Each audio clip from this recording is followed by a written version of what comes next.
Friends, ನಾನು ನಿಮ್ಮ ಪ್ರೀತಿಯ Sheetal. Welcome back to my channel Sheetal Kannada blogs. ಎಲ್ಲರೂ ಹೇಗಿದ್ದೀರಾ? ಎಲ್ಲರೂ ಚೆನ್ನಾಗಿದ್ದೀರಾ ಅಂತ ಭಾವಿಸ್ತಾ ನಾನು ಇವತ್ತಿನ ವೀಡಿಯೋನ ಸ್ಟಾರ್ಟ್ ಮಾಡ್ತಾ ಇದ್ದೀನಿ. ಏನಪ್ಪ ಇವತ್ತಿನ ವೀಡಿಯೋ ತೋರಿಸ್ತಾ ಇದ್ದೀನಿ ಅಂತ ಹೇಳಿದ್ರೆ, ಟೈಟಲಲ್ಲಿ ತಮಿಳಲ್ಲಿ ನೋಡಿರ್ತೀರ ಏನು ರೆಸಿಪಿ ಅಂತ ಹೇಳಿ. ಸಬ್ಬಕ್ಕಿ ಸೊಪ್ಪಿನ ಪಲ್ಯ ಹೇಗೆ ಮಾಡೋದು ಸಿಂಪಲ್ಲಾಗಿ ಅಂತ ಹೇಳಿ ತೋರಿಸ್ಕೊಡ್ತಾ ಇದ್ದೀನಿ. ತುಂಬ ಲ್ಯಾಗ್ ಮಾಡೋಕ್ಕೆಲ್ಲ ಹೋಗಲ್ಲ. ಬನ್ನಿ ವೀಡಿಯೋನ ತಡ ಮಾಡದೆ ಕಂಟಿನ್ಯೂ ಮಾಡೋಣ. ವೀಡಿಯೋನ ಸ್ಕಿಪ್ ಮಾಡದೆ ಕೊನೆ ತನಕ ನೋಡಿ. ಪ್ಲೀಸ್ ನನ್ನ ಚಾನಲ್ನ ಸಬ್ಸ್ಕ್ರೈಬ್ ಮಾಡ್ಕೊಂಡು ನೋಡಿ ಅಂತ ಹೇಳ್ತಾ ಇದ್ದೀನಿ. ಹಾಗೆ ಹೇಗೆ ಮಾಡೋದು ಅಂತ ಹೇಳಿದ್ರೆ, 3 ಮೀಡಿಯಮ್ ಸೈಜ್ ಈರುಳ್ಳಿನ ಕಟ್ ಮಾಡಿ ಇಟ್ಕೊಂಡಿದ್ದೀನಿ. ಕರಿಬೇವಿನ ಸೊಪ್ಪು, ಒಣಮೆಣ್ಸಿನ್ಕಾಯಿ, ಬೆಳ್ಳುಳ್ಳಿ, ಒಂದು ಬೆಳ್ಳುಳ್ಳಿ ಚಿಕ್ಕ ಸೈಜ್ದು ಸಿಪ್ಪೆನ ಸುಲಿದು ಜಜ್ಜಿ ಇಟ್ಕೊಂಡಿದ್ದೀನಿ. ಹಾಗೆ ಕರಿಬೇವಿನ ಸೊಪ್ಪು ಇಟ್ಕೊಂಡಿದ್ದೀನಿ. ಮತ್ತು 2 ಕಟ್ ಸಬ್ಬಕ್ಕಿ ಸೊಪ್ಪನ್ನ ಕಟ್ ಮಾಡಿ ಚಿಕ್ಕದಾಗೆ ತೊಳೆದು ಕಟ್ ಮಾಡಿ ಇಟ್ಕೊಂಡಿದ್ದೀನಿ. ಬನ್ನಿ ಹೇಗೆ ಮಾಡೋದು ಅಂತ ತೋರಿಸ್ಕೊಡ್ತಾ ಇದ್ದೀನಿ. ಇಲ್ಲಿ 1 ಟೇಬಲ್ ಸ್ಪೂನ್ ಆಗಷ್ಟು ಎಣ್ಣೆನ ಇಟ್ಕೊಂಡಿದ್ದೀನಿ. ಹಾಗೆ ಎಣ್ಣೆ ಕಾಯ್ದ ನಂತರ ಸ್ವಲ್ಪ ಸಾಸಿವೆ, 1 ಸ್ಪೂನ್ ಸಾಸಿವೆನ ಹಾಕ್ಕೊಳ್ಳಿ. 4 ಟೇಬಲ್ ಸ್ಪೂನ್ ಎಣ್ಣೆ ಹಾಕ್ಕೊಂಡಿದ್ದೀನಿ. ಎಣ್ಣೆ ಕಾಯ್ದ್ಮೇಲೆ ಸಾಸಿವೆ ಹಾಕ್ಕೊಳ್ಳಿ. ಸಾಸಿವೆ ಕಾಯ್ದ ನಂತರ ಕಡಲೆಬೇಳೆ, ಉದ್ದಿನಬೇಳೆ ಹಾಕ್ಕೊಳ್ಳಿ. 1 ಸ್ಪೂನ್ ಹಾಕ್ಕೊಂಡಿದ್ದೀನಿ ನಾನು. ಇದು ಆಪ್ಷನಲ್ಲು. ಕಡಲೆಬೇಳೆ, ಉದ್ದಿನಬೇಳೆ ಹಾಕ್ಕೊಂಡ್ರೆ ಹಾಕ್ಕೋಬೋದು. ಕಡಲೆಬೇಳೆ, ಉದ್ದಿನಬೇಳೆ ಹಾಕ್ಕೊಳ್ಳೋ ಟೈಮಲ್ಲಿ ಫ್ಲೇಮ್ನ ಲೋ ಮಾಡಿಬಿಡಿ. ಇಲ್ಲಾಂದರೆ ಕಡಲೆಬೇಳೆ, ಉದ್ದಿನಬೇಳೆ ಏನಾಗುತ್ತೆ, ಸೀದೋಗೋ ಥರ ಆಗುತ್ತೆ. ಸೀದೋದ್ರೆ ಚೆನ್ನಾಗಿರಲ್ಲ ಅಂತ ನನ್ನ ಹೇಳೋದು. ಅದು ಸೀದೋದ್ರೆ ಒಂಥರ ಅಂದರೆ ಸೀದಿರ ಸ್ಮೆಲ್ ಬರುತ್ತೆ ಅಂತ ಹೇಳಿ ಇದನ್ನು ಲೋ ಫ್ಲೇಮಲ್ಲಿ ಇಟ್ಕೊಂಡು ಫ್ರೈ ಮಾಡಿ. ಹಾಗೆ ಅದು ಫ್ರೈ ಆಗಿ ಶಕ್ನ ಅದು ಸ್ವಲ್ಪ ಗೋಲ್ಡನ್ ಬ್ರೌನ್ ಆಗ್ತಾಯಿದೆ ಅನ್ನೋ ಶಕ್ನ ಈ ಒಣಮೆಣ್ಸಿನ್ಕಾಯಿನ ಮತ್ತು ಬೆಳ್ಳುಳ್ಳಿನ, ಕರ್ಬೇವಿನ ಸೊಪ್ಪು ಎಲ್ಲ ಹಾಕ್ಕೊಳ್ಳಿ. ಬೆಳ್ಳುಳ್ಳಿನ ಜಜ್ಜಿ ಇಟ್ಕೊಂಡಿದ್ನಲ್ಲ, ಬೆಳ್ಳುಳ್ಳಿ ಕೂಡ ಆಪ್ಷನಲ್ಲು. ಬೇಕಾದರೆ ಹಾಕ್ಕೊಳ್ಳಿ. ಬೆಳ್ಳುಳ್ಳಿ ಹಾಕ್ಕೊಂಡ್ರೆ ತುಂಬ ಚೆನ್ನಾಗಿರುತ್ತೆ ಅಂತ ಹೇಳಿ ಬೆಳ್ಳುಳ್ಳಿನ ಹಾಕ್ಕೊಂಡಿದ್ದೀನಿ. ನನಗೆ ತುಂಬ ಬೆಳ್ಳುಳ್ಳಿ ಅಂದರೆ ತುಂಬ ಇಷ್ಟ. ಎಣ್ಣೆಲಿ ಚೆನ್ನಾಗಿ ಫ್ರೈ ಆಗಿರುತ್ತೆ. ಜಜ್ಜಿ ಹಾಕ್ಕೊಂಡಿರ್ತೀರಲ್ಲ, ಅದು ಘಮ ಅಂತ ಫ್ಲೇವರೇ ತುಂಬ ಚೆನ್ನಾಗಿರುತ್ತೆ.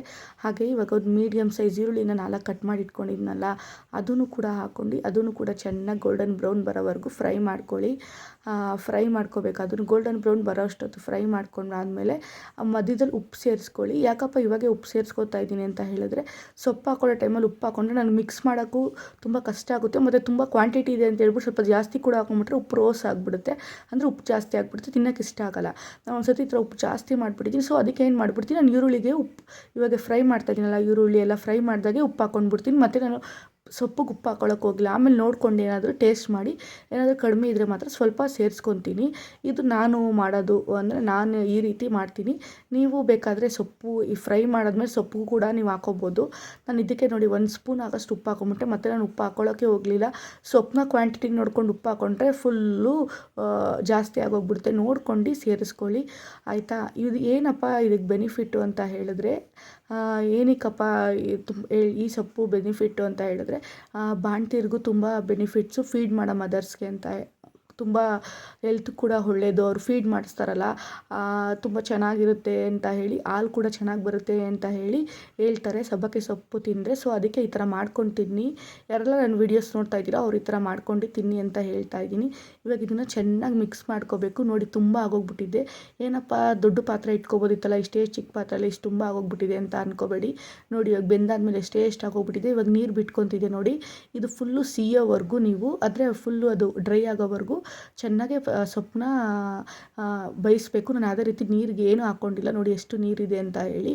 ಹಾಗೆ ಇದನ್ನು ಒಂದು 10 ಮಿನಿಟ್ಸ್ ಹಂಗೆ ಬಿಟ್ಬಿಡಿ. ಒಂದು ತಟ್ಟೆ ಮುಚ್ಚಿ ಬಿಟ್ಬಿಡಿ. ಅದೇ ನೀರೆಲ್ಲ ಫುಲ್ಲು ಸಿದೋಗ್ಬಿಡುತ್ತೆ, ಅಂದರೆ ಫುಲ್ಲು ಡ್ರೈ ಆಗಿಬಿಡುತ್ತೆ. ಹಾಗೆ ಇದು ತುಂಬ ಒಳ್ಳೆಯದು ಅಂತ ಹೇಳಿದ್ನಲ್ಲ, ಫೀಡಿಂಗ್ಸ್ ಮದರ್ಸ್ಗಾಗಿರ್ಬೋದು ತುಂಬ ಒಳ್ಳೆಯದು. ಮಸ್ಟ್ ಟ್ರೈ ಮಾಡಿ ಅಂತ ಹೇಳ್ತಾ ಇದ್ದೀನಿ. ಹಾಗೆ ನಾವು ಕೂಡ ಚಪಾತಿ ಕೂಡ ತಿನ್ಬೋದು. ಚಪಾತಿಗೂ ತುಂಬ ಚೆನ್ನಾಗಿರುತ್ತೆ ಪಲ್ಯ. ಮತ್ತು ಇವಾಗ ಸಾಂಬಾರಿಗೂ ತುಂಬ ಮುದ್ದೆಗೆಲ್ಲ ತುಂಬ ಚೆನ್ನಾಗಿರುತ್ತೆ ಸೈಡ್ ಡಿಶ್ ಆಗಿ ಅಂತ ನಾನು ಬೇಳೆ ಸಾಂಬಾರಿಗೆ ಸಬ್ಬಕ್ಕಿ ಸೊಪ್ಪಿನ ಪಲ್ಯ ಮಾಡ್ಕೊಂಡಿದ್ದೆ. ಮೆಂತ್ಯ ಸೊಪ್ಪಿನ ಪಲ್ಯನೂ ಇದೇ ಥರ ಮಾಡ್ಬೋದು. ಎಲ್ಲ ರೆಸಿಪೀಸು ಕೂಡ ಹಾಕ್ಕೊಂಡಿದ್ದೀನಿ. ಸೊಪ್ಪು ಪಲ್ಯ ತುಂಬ ರೆಸಿಪೀಸ್ ಹಾಕಿದ್ದೀನಿ. ನನ್ನ ಚಾನಲ್ ಹೋಗಿ ವಿಸಿಟ್ ಮಾಡ್ಬೋದು ನೀವು. ಇಂಟ್ರೆಸ್ಟ್ ಇದ್ದರೆ ಹೋಗಿ ನೋಡಿ. ಬೇಕಾದರೆ ಲಿಂಕ್ಸ್ ಬೇಕಿದ್ದರೆ ಕೇಳಿ, ನಾನು ಕಮೆಂಟ್ ಸೆಕ್ಷನಲ್ಲಿ ಕೇಳಿ. ನಾನು ಬೇಕಾದರೆ ನಿಮಗೆ ಡಿಸ್ಕ್ರಿಪ್ಷನ್ ಬಾಕ್ಸಲ್ಲಿ ಲಿಂಕ್ಸ್ ಹಾಕಿರ್ತೀನಿ. ರೆಸಿಪೀಸು, ಮೆಂತ್ಯ ಸೊಪ್ಪಿನ ಪಲ್ಯ ರೆಸಿಪೀಸ್ ಎಲ್ಲ ನಾನು ಹಾಕಿರ್ತೀನಿ.